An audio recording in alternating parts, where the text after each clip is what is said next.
I'm telling you, this one, you're not prepared. You're not prepared.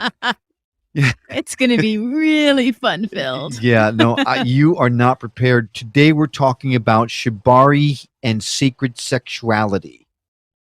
Do you even know what all that is?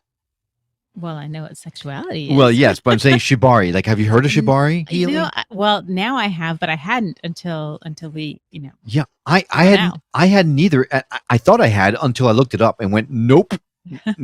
I did not know what this is. My name is Will. And I'm Karen. And unlike Mulder and Scully, we both want to believe. So we've embarked on a journey of discovery. We've talked to people deeply entrenched in the spiritual and metaphysical world. We've thrown ourselves into weird and wonderful experiences. I even joined a coven of witches. And wait, you joined a coven? Yep, all in the interest of finding something. Anything. That will prove that there's something beyond this physical, three-dimensional world we all live in. This is the Skeptic Metaphysicians. Hey everyone, welcome back to yet another fun-filled episode of the Skeptic Metaphysician. And in order to talk about Shibari, we brought someone back on our show, one of my favorite people on the planet, because she has some personal experiences with it and is the perfect person to talk about this brand new modality that is not sure it's for me, but certainly for a lot of folks out there. I feel like we should have some background music on. Remember that song was like the 80s or 90s? Let's talk about sex, babe. Let's talk about I was thinking more about along the lines of like, wow, wow. When I hit that beat, I want sexual healing. Yeah, that's even better. Well, yeah, let's bring in our guest, Amber J Lawson, who has been on the show before, is here with us today to give us the complete rundown on Shibari healing and sacred sexuality. Amber J, thanks so much for coming on the show again today. It is my honor. She makes me really scared right now. Oh my gosh, no, this is great. I'm getting the vibes, man. It's going to be great. Well, let's just set the table, Amber J. What the heck are we talking about today? We're talking about sacred sexuality in releasing the shame around sex. In the United States in particular, and I'm sure other places in the world, I grew up good girls don't, that you don't give away the milk, so they buy the cow. Yes, I'm from Raytown, Missouri. So going through this practice, hiring a consultant to support me in this sacred sexuality journey, I got experienced and embodied new tools to support the women I work with. And when women are embodied and empowered and free, the world just works better. It sure does. Yeah. So we're talking about a modality that allows women to truly develop themselves as who they are and releasing all kinds of negativeness that society has put upon women as a whole. Is that right? Sure. It's also really hot. It's also really hot. Okay. I saw the pictures. All right. Well, gosh, I don't even know how to start this conversation. I didn't know what it was. So Nor did I, by the way.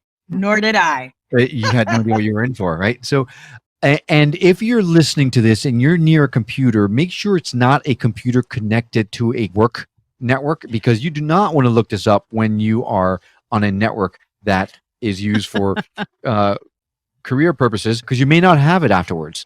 Which is the problem to begin with. That's what I'm talking. Just saying. Right. Well, it just so happens we actually had dinner with some friends of ours whose the husband is from France, and they're actually raising their daughter to be a lot more open with sexuality, because in France they don't have the stigma that we in the United States have, and we can go down a serious rabbit hole about where it comes from, the fact that the country was founded by Puritans, and we've never been able to let all that go and all that kind of stuff. So let's not do that. because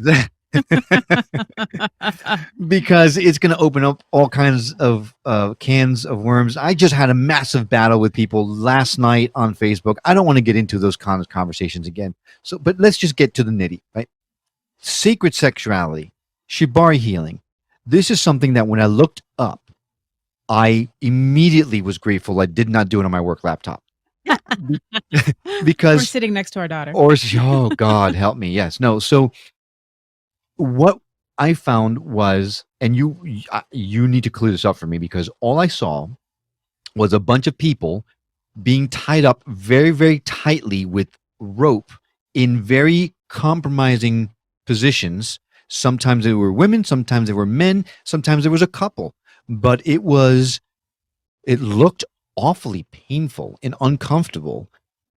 But I have to say, and this is just weird, I guess, but what I noticed, it wasn't just like you think tying some up. I mean, they were these knots. It was like very intentional. It was like they were in these beautiful macrames. And then that shows you how old I am. If you know what macrame means. And if you don't, look that up instead of Shibari, because that's safer for work. This is the ancient art of rope tying. It is a practice and a spiritual practice that is meditative, that is ancient, and that is sacred and healing. And there are many ways that Shibari is used. And like anything, it can be used to hurt, to break down, to bind. It can also be to heal, free, and express. And in choosing if you choose to go on a Shibari journey, who you go on this journey with, I chose a shaman.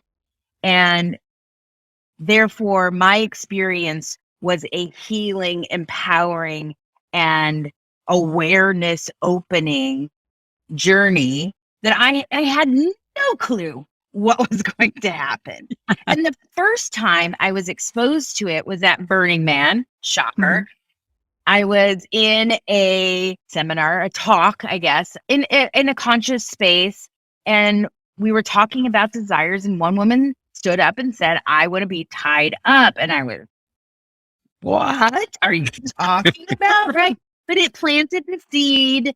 And so, of course, as soon as I got back, guess what Facebook presented to me was Shibari. And wow. does. And come to find out, one of my dear friends, was friends with this Shibari shaman, Bodhi. And a friend recommended to me. So I friended him.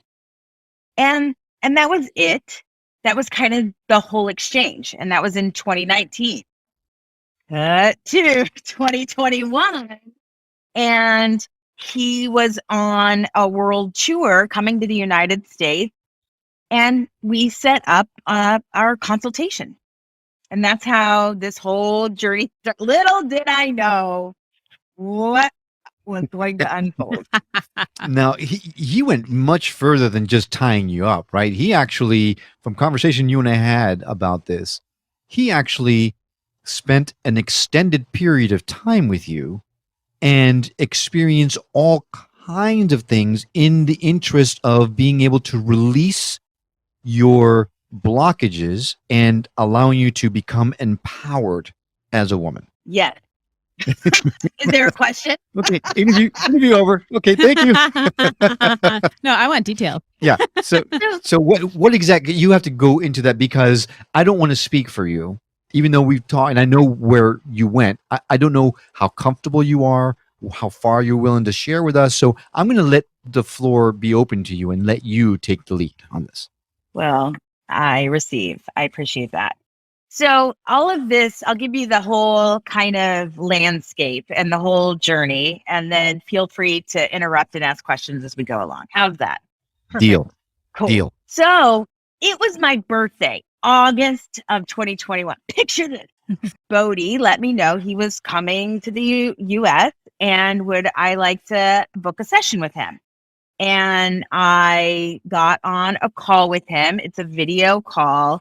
And we spent about an hour on this call exploring whether I was in alignment, whether what my intention would be if I were to go down this road, what would I expect? Although it's left a little in the question mark, which is part of the titillation, I would say, of it, frankly, is not knowing what to expect, what the actual journey will be, and everyone's journey in Shibari is different. So at the end of that hour, we came together and said, yeah, we're aligned. Let's do this.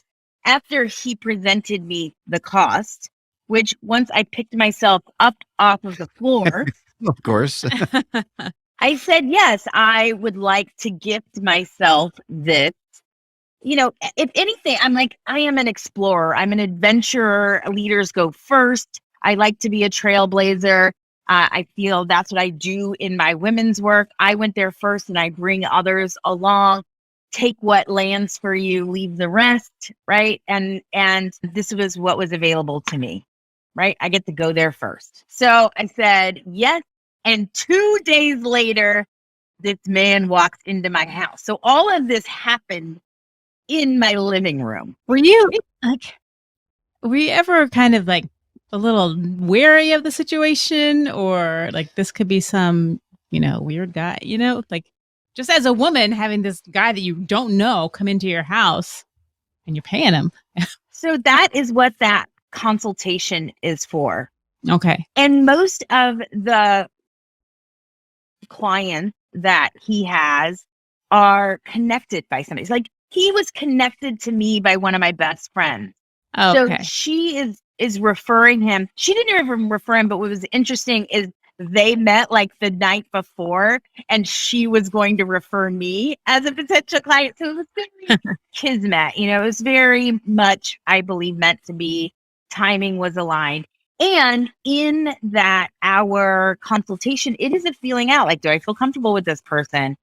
Mm-hmm. Is this for me or not for me? And he is a shaman. He is a spiritual worker, and he's just so vulnerable and intimate and open-hearted that I felt comfortable with him right away. And exposing my wants, needs, desires, my fears, where I felt blocked was an easy, open conversation. And people who aren't in that space are attracted to this.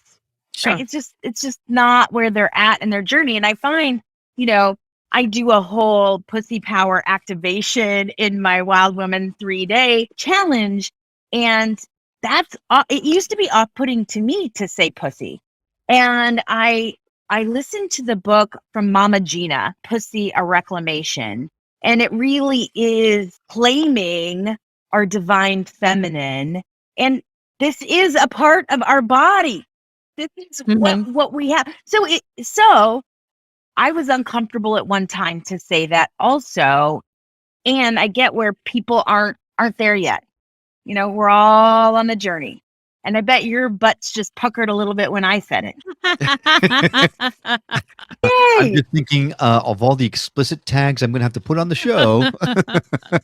You're welcome. Yeah. So he came in. So 2 days later, he was at my house. He arrived. He set up in my space. My space is already a goddess temple. It's already very juicy in a sacred space. And we started to set the scene. He came over, I'm going to say 4 p.m. And this entire process unfolded until midnight or 1 a.m.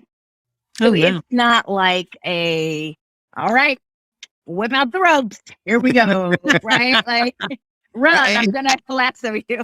And that's kind of where I was going to go, because so you mentioned that Shibari is the meditative art of rope tying, but I'm assuming that Shibari in its purest form is literally just someone actually tying ropes and it brings you into a meditative state. But this is actually tying knots or a rope around a person, a being. So it goes beyond what traditional Shibari is.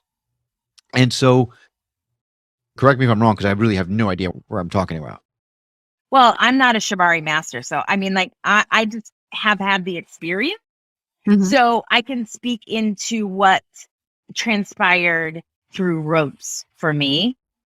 And before we even got to the rope part of it, which was like, anticipation, like, when's the ropes happening? when's I didn't that hurt.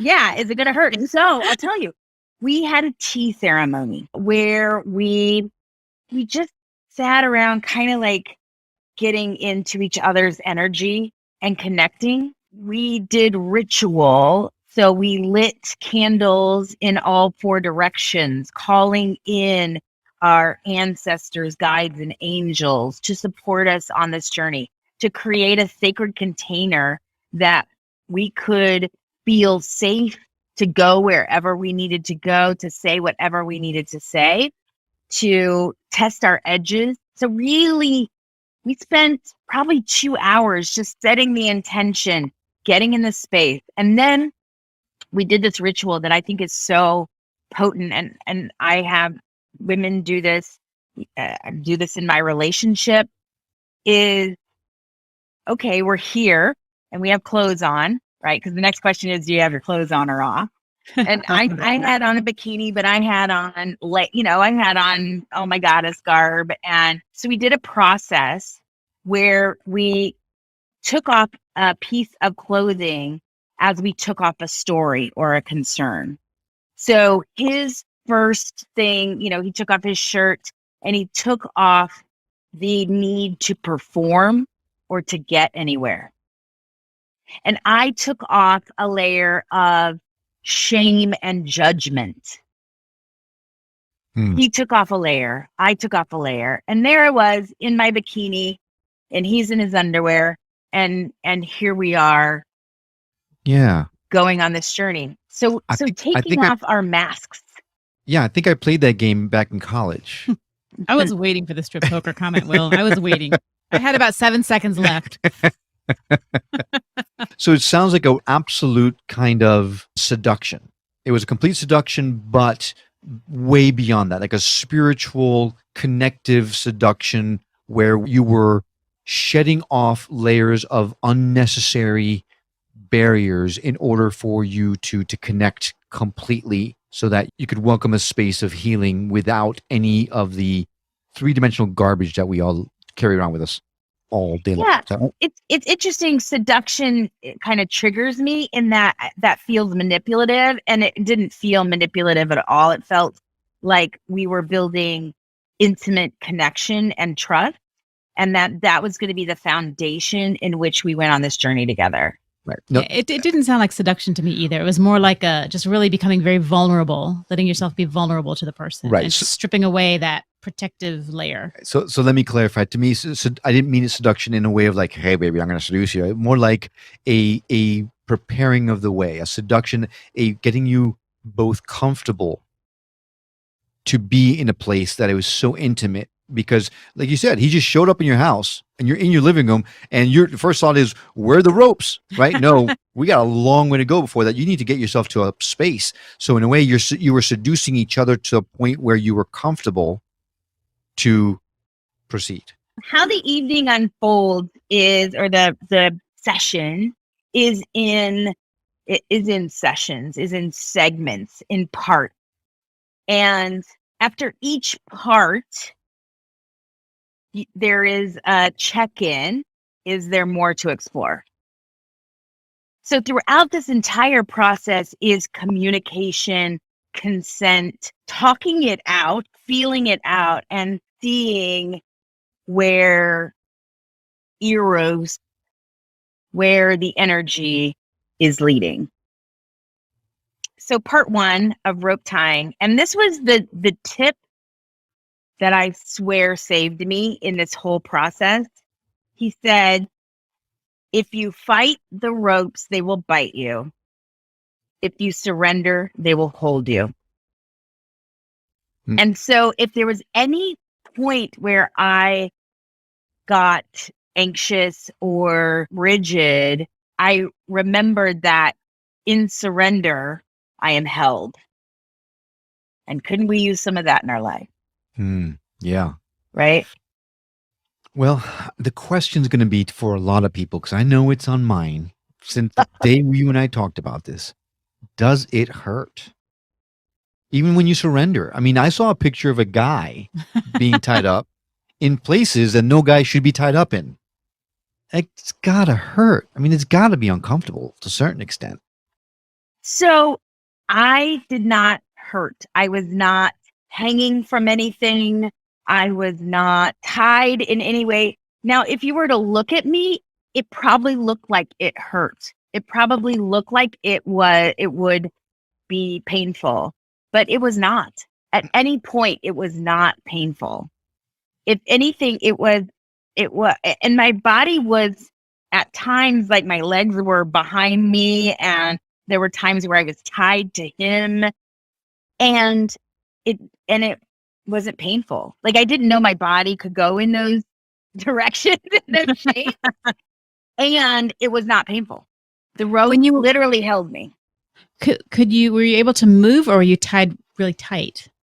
Not in a painful way, but just so that you could. No, you're tight. I think where I would have the struggle. Like I would think I would freak out.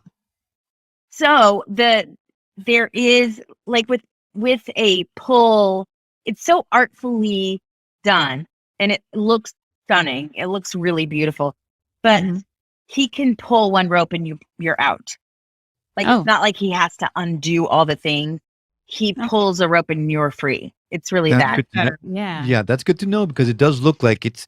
So you start freaking out because you're claustrophobic, and then it's going to take you an hour and a half to untie these knots. I would pass out. Yeah, it would be trouble. Yeah. Okay. Yeah, no, it's like they have escape hatches all throughout. Okay. Gosh. So, are you ready? Am I ready? Hang on. Before we go any further, because I know where we're headed. It sounds absolutely gorgeous, right? That connection with another human being at the soul level, to the point where you're so raw and you're connecting with someone at such a feral level, sounds amazing.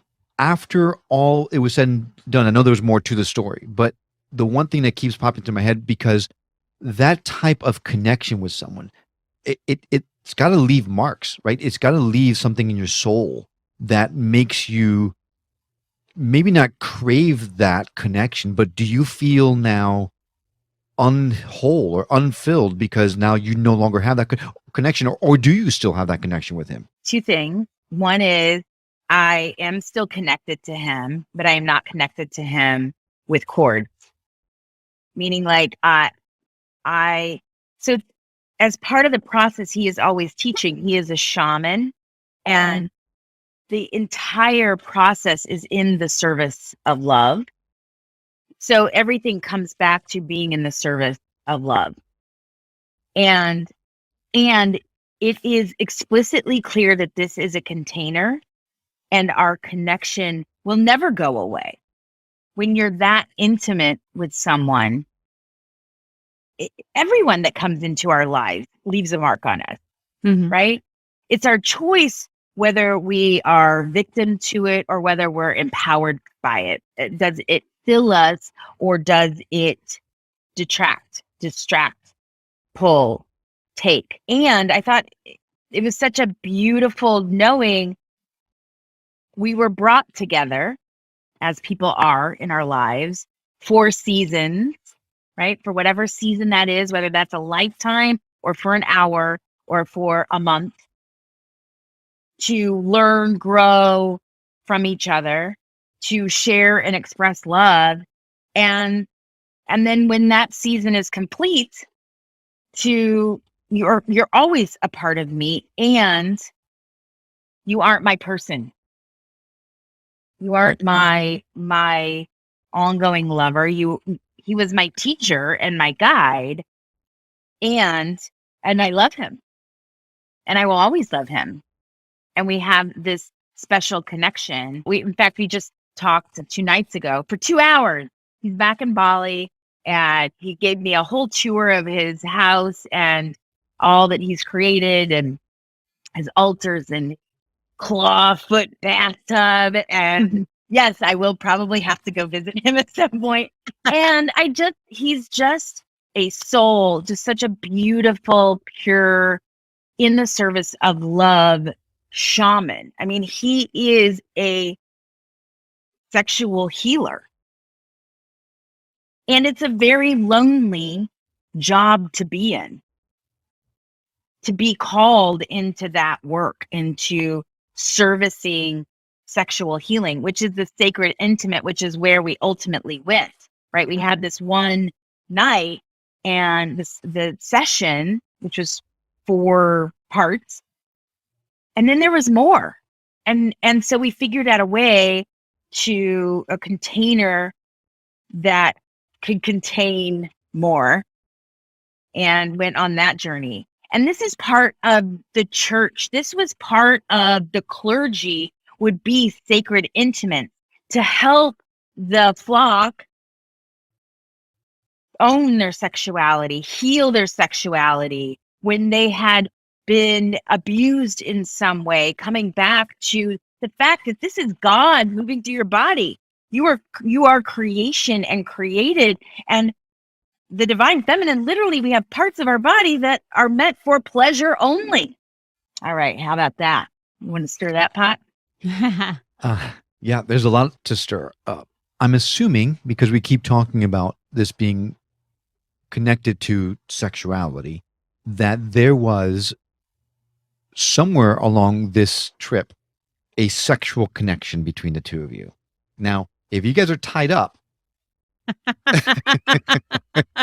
you see where I'm getting, right?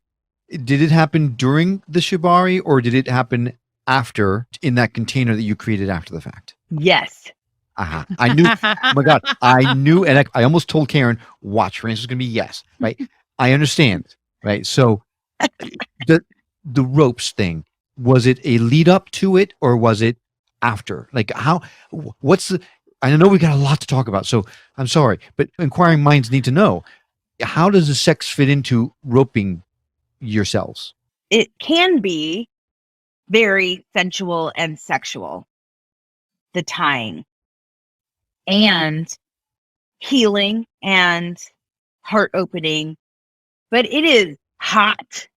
It is a turn on. And at every point, we talked about it. We talked about consent. We talked about penetration. Am I open to that?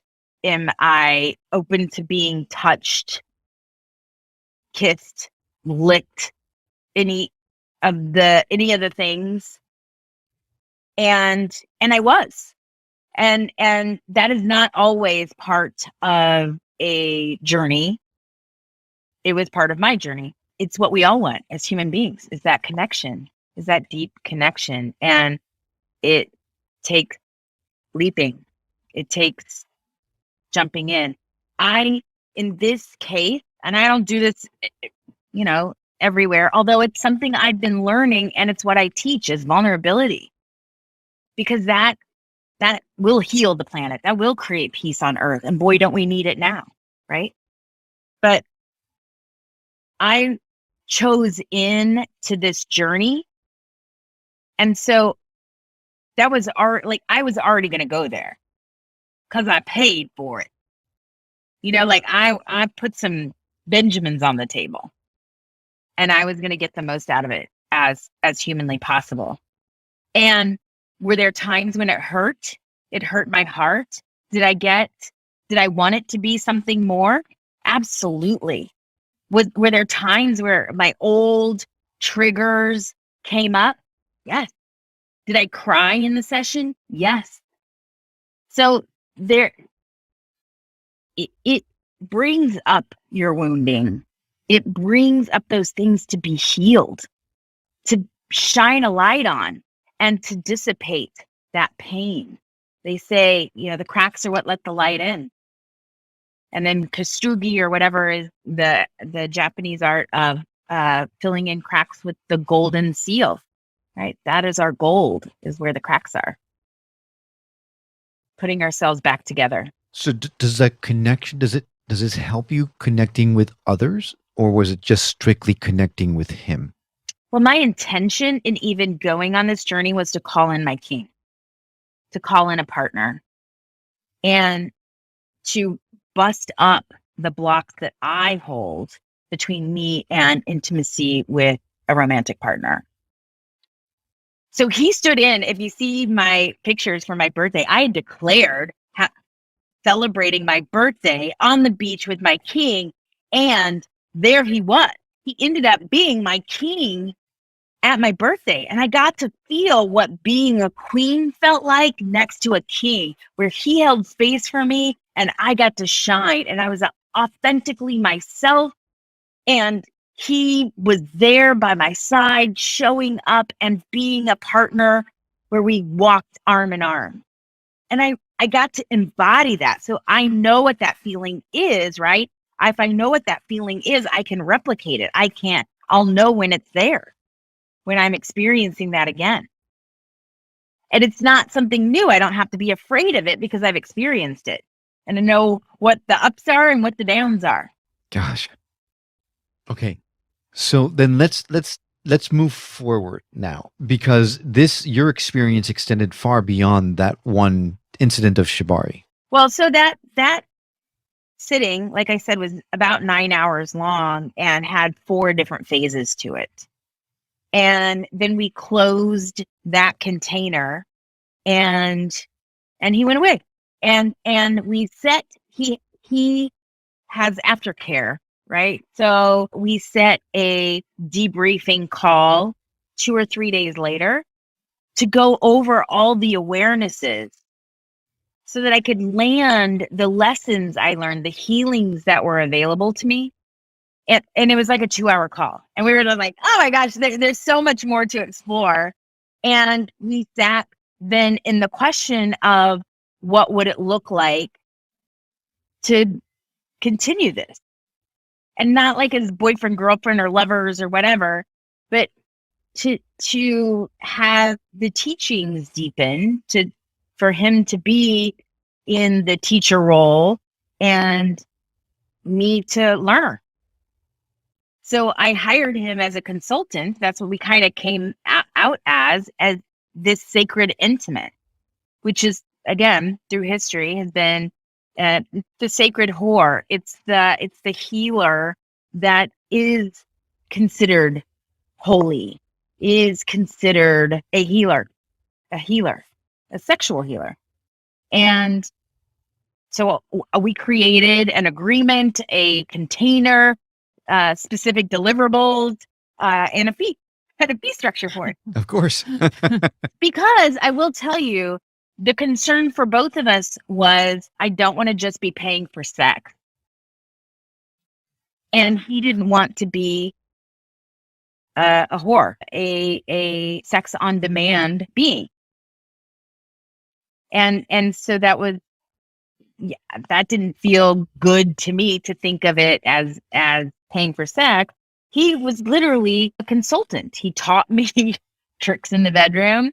We tested edges that I had been curious about. Like, we went to a sex party, which we were the king and queen of, obviously. We tried different things, and then we lived in life together, and we had friction.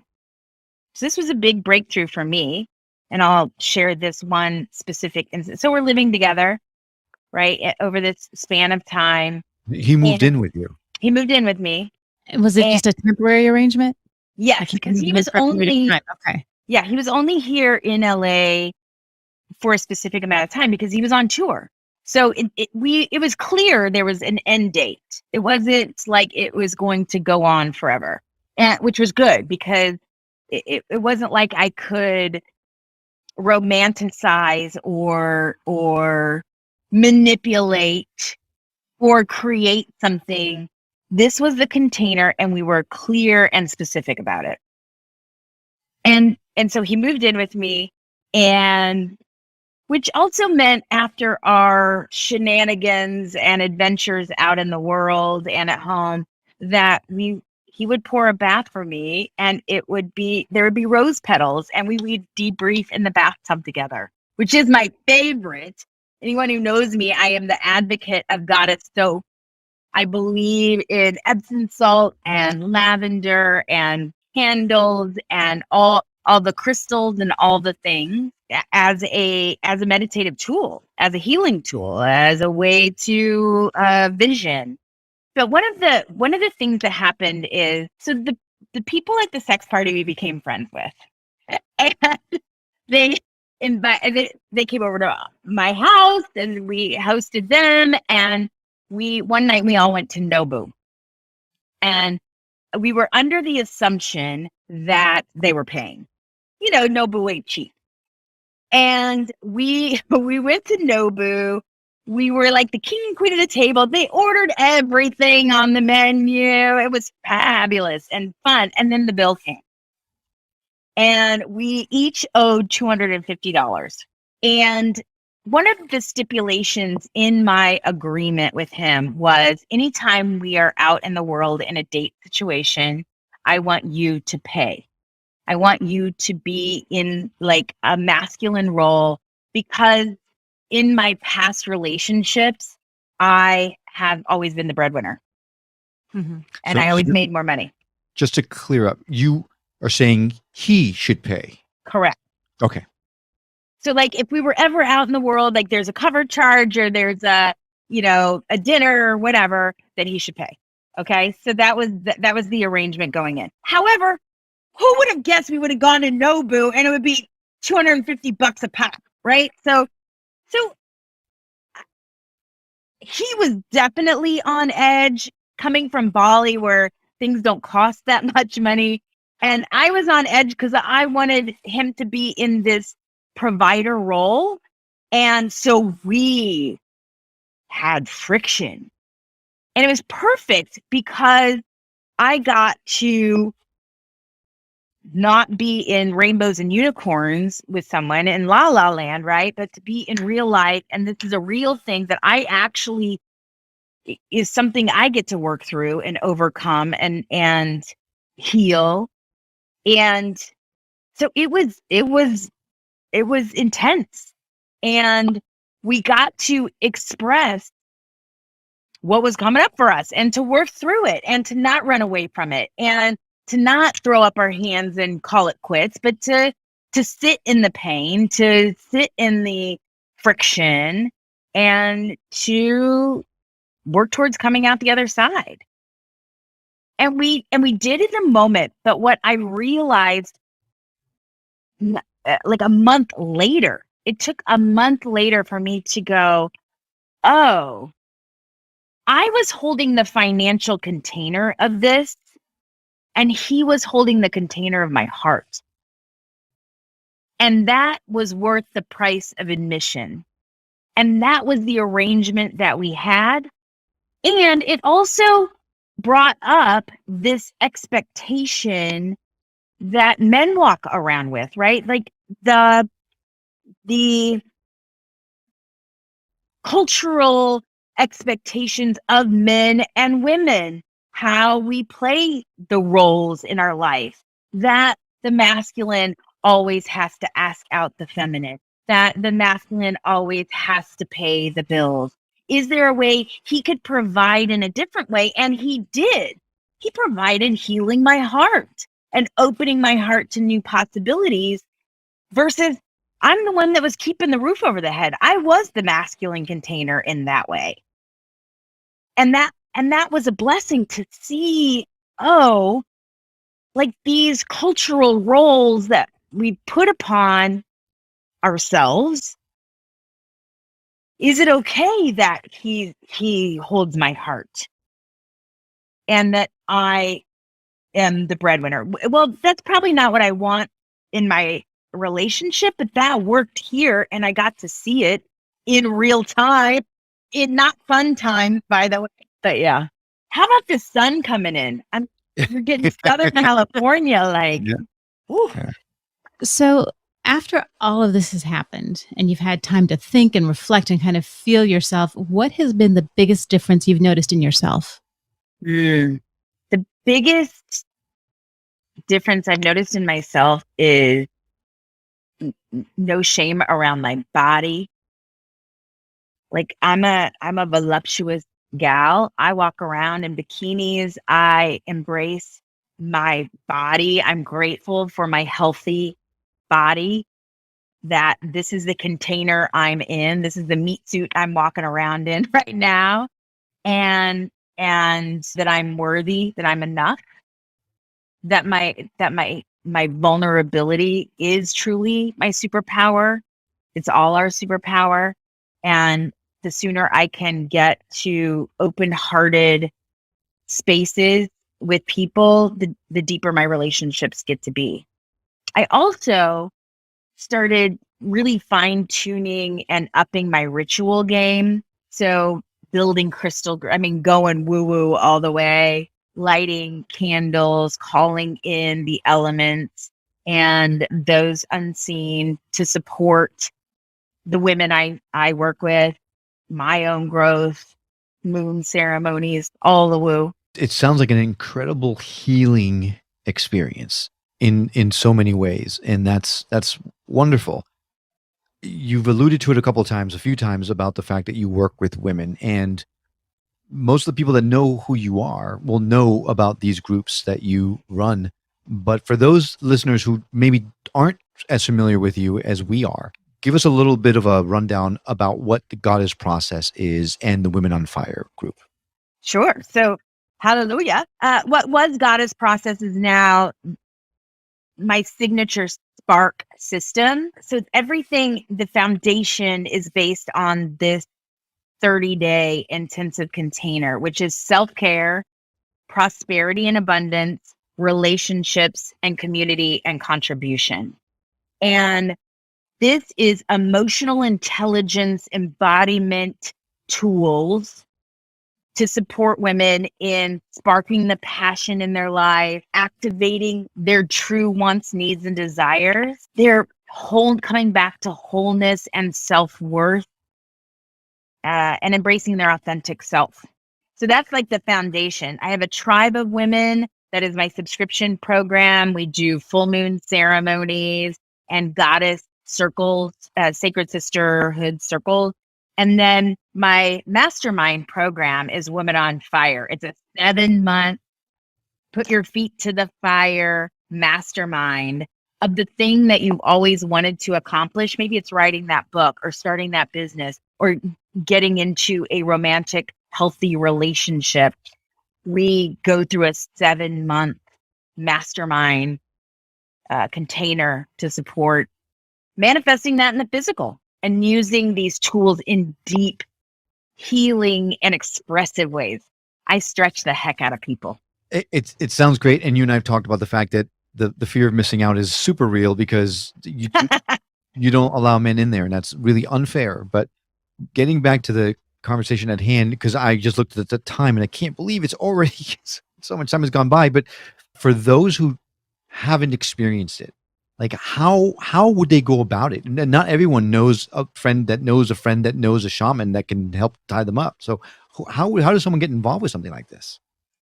Well, I think it's being curious, watching the videos online, seeking. I mean, we have this thing called Google it, and go down the rabbit holes and see if it sparks interest. Does it titillate you? Does it wake up the senses?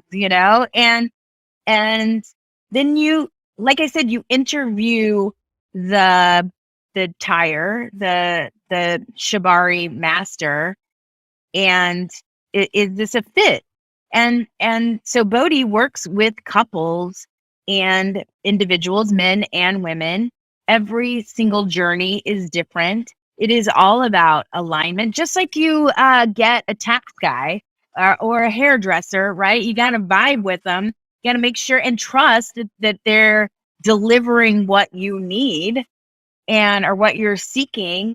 What is your intention in doing? Is it erotic exploration, or is it healing? Is it curiosity? Is it depth with my partner?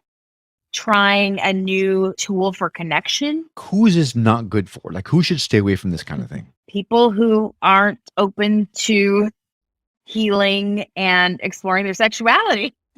Puritans. Yeah, well, come full circle. People who chafe easily. Yeah, that's true.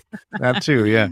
Well, and if someone wanted to reach out to you to talk to you about the goddess process and the Women on Fire groups and things like that, how would someone do that? Well, they can slide into my DMs. The DMs are open.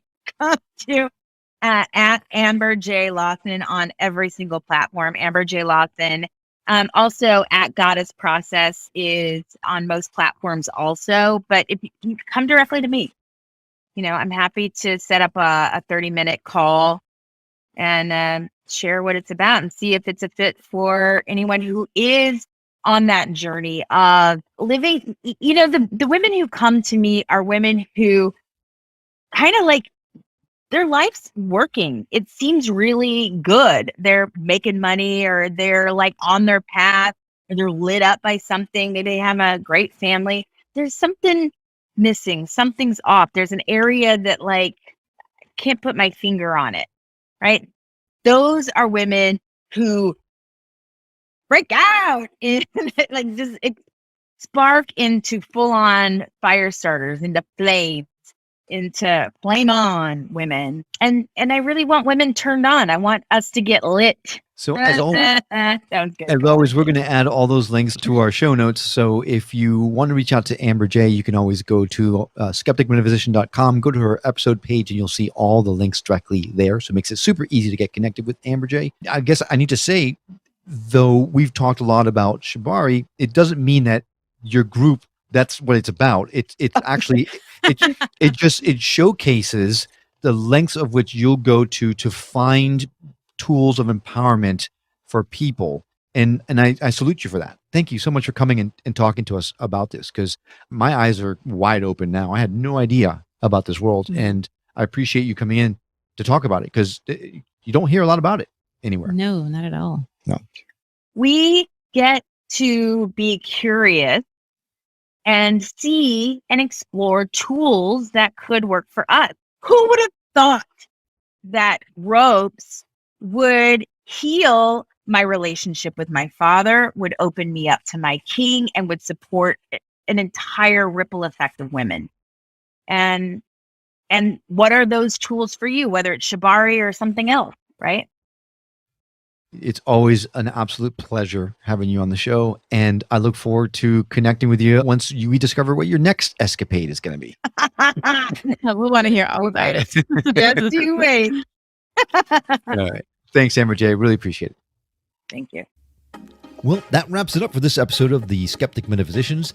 Listener, thank you for coming along on this journey of discovery with us again. Don't forget, you can find us on Facebook and Instagram under @Skeptic Metaphysician. As always, if you know someone that would benefit from hearing the messages we've shared on the show or any of our others, I hope you'll consider sharing us with that person. It will help grow the show and may just help someone else come to terms with the fact that we're so much more than just this three-dimensional body that we inhabit. Listening to this episode on the radio and miss anything? Not to worry. All of our shows, including this one, can be found on our site, skepticmetaphysician.com. Don't forget that you can become a member of the Skeptic Metaphysician community for free there and enjoy the added benefits of discounts for services from some of our past guests, as well as a chance to never miss a show or an announcement immediately once it's been published. We hope you've enjoyed this episode as much as we have. That's all for now. We'll see you on the next episode of the Skeptic Metaphysicians. Until then, take care.